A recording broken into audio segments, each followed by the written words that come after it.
Biografi Mr. Safrudin Prawira Negara. Lahir di Serang, 28 Februari tahun 1911, beliau terkenal sebagai pendiri pemerintahan Republik Darurat Indonesia. Setelah proklamasi kemerdekaan Indonesia, Mr. Safrudin Prawira Negara menjabat sebagai anggota Badan Pekerja KNIP yang bertugas sebagai badan legislatif di Indonesia sebelum terbentuknya MPR dan DPR. Setelah itu, Mr. Safrudin Prawira Negara diangkat sebagai Menteri Kemakmuran RI.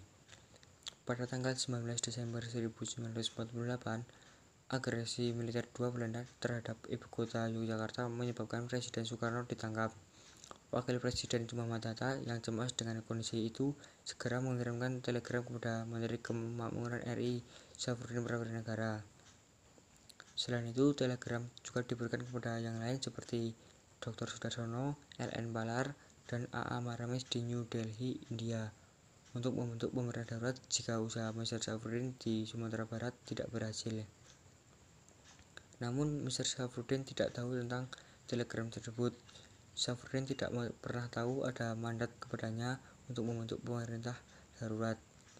Ia hanya mendengar dari siaran radio bahwa ibu kota Yogyakarta telah diduduki Belanda pada 19 Desember 1949 sore. Ia menemui Teuku Muhammad Hasan dan menyampaikan kemungkinan kevakuman pemerintahan.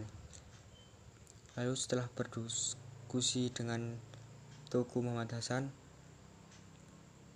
mereka berdua setuju dengan membentuk pemerintah darurat Republik Indonesia. Atas usaha pemerintah darurat, Belanda terpaksa berunding dengan Indonesia.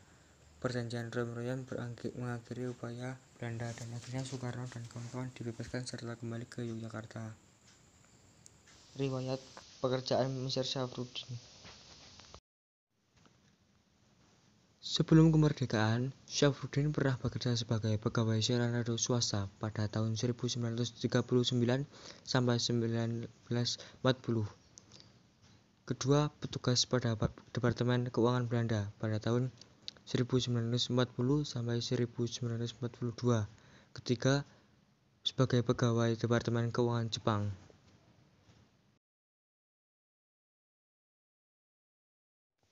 Setelah kemerdekaan, Mr. Safrudin Prawira Negara bekerja sebagai 1.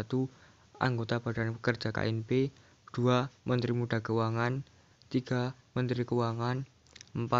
Ketua Pemerintahan Darurat Republik Indonesia. Riwayat pendidikan Mr. Safrudin. Safrudin menempuh pendidikan ELS pada tahun 1925, dilanjutkan ke Mulo di Madiun pada tahun 1928, dan AMS di Bandung pada tahun 1931. Pendidikan tingginya diambil di Red School atau Sekolah Tinggi Hukum di Jakarta, atau sekarang Fakultas Hukum Universitas Indonesia pada tahun 1939, dan berhasil meraih gelar Master in the Rechten atau saat ini setara dengan Magister Hukum. Perjuangan yang dilakukan oleh Mr. Safrudin Prawira Negara adalah sebagai pendiri pemerintah darurat Republik Indonesia di Bukit Tinggi, Sumatera Barat, sebagai bentuk mandat dari Presiden Soekarno dan Muhammad Hatta, wakilnya. Pada 15 Februari 1989, Mr. Safrudin Prawira Negara wafat di Jakarta. Beliau disebut dengan presiden yang terlupakan karena tidak ada namanya di daftar presiden di Indonesia. Perilaku yang dapat diteladani dari Mr. Safrudin Prawira Negara adalah 1. Amanah. Beliau mendapat mandat dari Presiden Soekarno dan wakilnya Muhammad Hatta untuk membentuk pemerintahan darurat Republik Indonesia di Bukit Tinggi, Sumatera. Kedua, bertanggung jawab. Mr. Safrudin bertanggung jawab dalam memimpin PDRI. Ketiga, penyabar. Beliau sempat mendapat gunjingan yang diduga untuk menggantikan Presiden Soekarno, padahal dia tidak bermaksud seperti itu. Keempat, bijaksana. Beliau sangat bijaksana dalam menentukan hal-hal berkaitan dengan negara Indonesia.